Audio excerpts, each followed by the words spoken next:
朋友知道大叔中意食蠔，前一排就話俾大叔聽，話呢間餐廳啲蠔呢買6送6，好似好抵食咁喎。跟住仲發現網上訂位有折，唔即刻訂位容乜易食唔到㗎。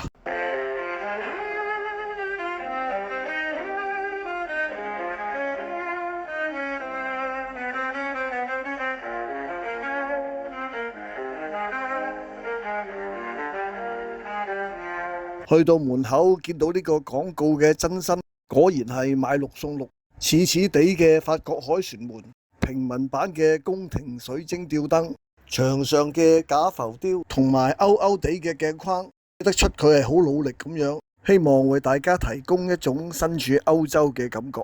不過大叔嘅志不在此，今晚嚟呢度主要都係懷住一片豪情。唔該，攞個餐牌嚟欣賞下先。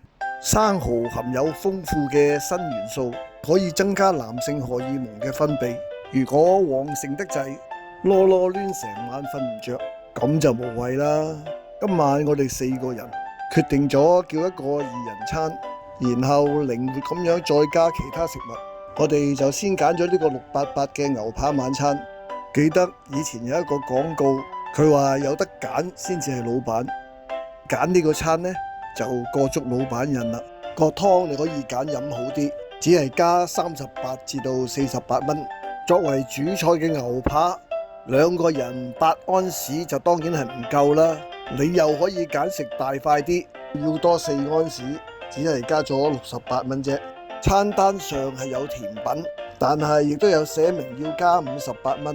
個 set 嘅單尾上寫住有紅白餐酒，確係真嘅，不過亦都係要加48蚊啫。生蠔買6送6，當然係不可不叫啦。據說蠔嘅鮮味呢係嚟自佢嘅生殖腺，亦都即係佢嘅精巢或者係卵巢。美國蠔呢冇咁重嘅海水味，細細隻，味道亦都幾鮮美。相比起法國蠔嗰種重海水同埋金屬味，係更加好食。而且價格亦都平好多。是日餐湯就係南瓜湯，你加多少少忌廉，奶油味重啲就更好。沙律同埋意大利蟹肉飯都係跟餐嘅，幾乎可以肯定啲蟹肉一定係新鮮，因為上碟前都竟然可以走甩咗。好彩後來終於可以追翻隻腳，今次捉到實一實嚟炮製佢。如果唔係啊，容乜易害到餐廳觸犯商品說明條例㗎？加咗68蚊之後 ，size 大咗1/3嘅牛扒就似樣啲啦。呢個放火表演係包埋，不另收費㗎。牛扒我要求5成熟，火候就掌握得幾好，啲醬汁亦都調得幾好味。鹽燒檸檬鱸魚就係另加嘅，可能大叔嘅味覺已經有啲退化，睇到魚上面有檸檬香草，但係又食唔出佢有咩效果。私底下覺得，如果鱸魚新鮮就愛嚟清蒸，雪過嘅就愛嚟煎烹，會更加好食啲。個 set 度有冇甜品呢都唔重要啦，反正俾錢就可以加，仲會好貼心咁樣送埋蠟燭。好快又到咗埋單嘅時間啦，但係講好咗嘅網上訂位折扣原來係冇嘅喎，理由係我哋叫咗買6送6嘅生蠔。嗱，你話生蠔已經折咗，冇優惠啦，都合理嘅。但佢話其他菜式要打折，生蠔呢亦都要收翻原價，即係要698蚊一打。大叔就忽然間諗起家英哥喺電影裏邊嘅一句對白，佢話你講啊嘛，你要講出嚟噶嘛，你唔講我又點知呢？或者我可以選擇食完個晚餐之後，再過隔離嗰間餐廳食蠔呢？後來大叔研究咗張海報好耐，並冇發現話唔可以同其他優惠一齊使用噃。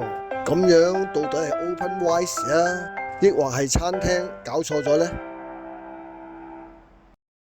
櫻桃鴨係用櫻桃嚟煮嘅鴨，抑或係用櫻桃做飼料嘅鴨呢？叉燒王又係唔係豬皇帝嘅肉呢？如果唔係，佢呢個皇位係點樣得返嚟嘅呢？網上好多人介紹喺中環嘅一間文興酒家，位置就大約喺蓮香酒樓嘅後邊。櫻桃鴨就係佢主打嘅菜式之一。今晚餐飯有屋企人埋單，話指明要帶我嚟見識一下喎。文興酒家嘅位置其實就唔係幾顯眼，但係只要認住蓮香酒家側邊左轉，行前不遠見到前面有梯級左轉上去就係啦。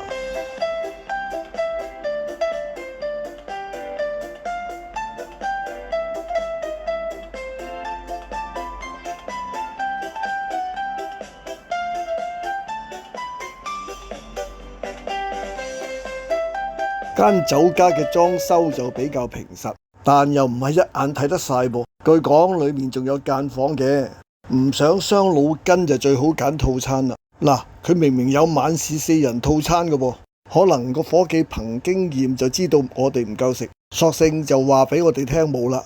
主要餐牌就得2張，一張就係豬，一張就係鴨。最唔使揀嘅就係櫻桃鴨啦，橫掂都係食硬佢噶啦。咁樣就先嚟半隻啦。咦，講好咗啲櫻桃呢？去咗邊啊？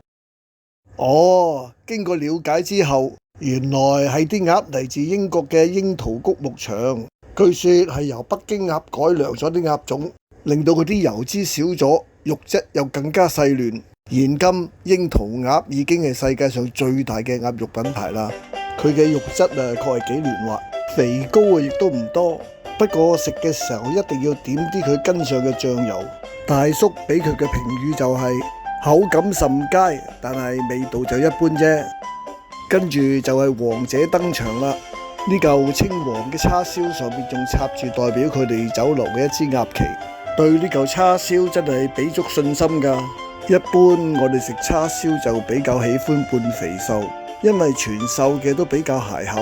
但係佢啲嚿全瘦得嚟呢，有幾腍喎，都幾好食嘅。至於係唔係黃呢？原來係可以各自表述嘅噃，因為呢個黃係冇限定只有一個噶嘛。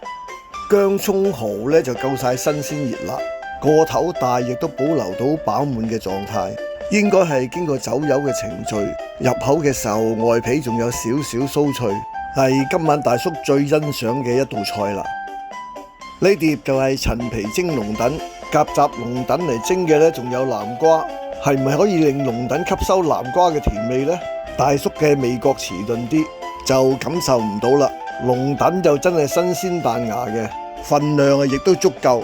如果蒸之前加多少少鹽抹一下，將鮮味再提高一啲，咁就更加好啦。呢個係文興嘅招牌炒飯，講得係招牌就梗係落足料啦。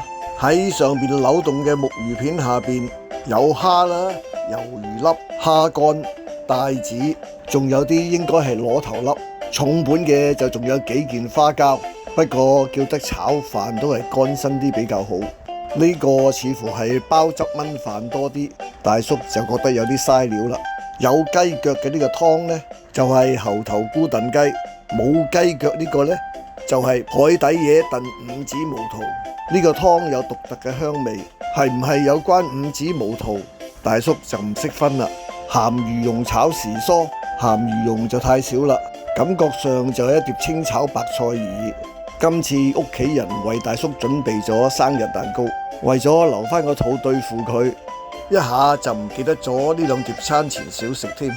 下次大家嚟到就記得唔好嘥啊！好快又到咗埋單嘅時候啦。平均每位消費637蚊，就同一個酒店嘅自助餐差不多。不過總係覺得嗰兩碟餐前小食係有啲被強迫消費嘅感覺。有句說話日頭唔好講人，夜晚就唔好講鴨。今日出街竟然見到大家樂都買櫻桃鴨，冇比較就唔知好壞，搵日都要買翻隻嚟試下先得。講拜拜之前，大家記得點讚、評論、分享同埋訂閱啦，拜拜。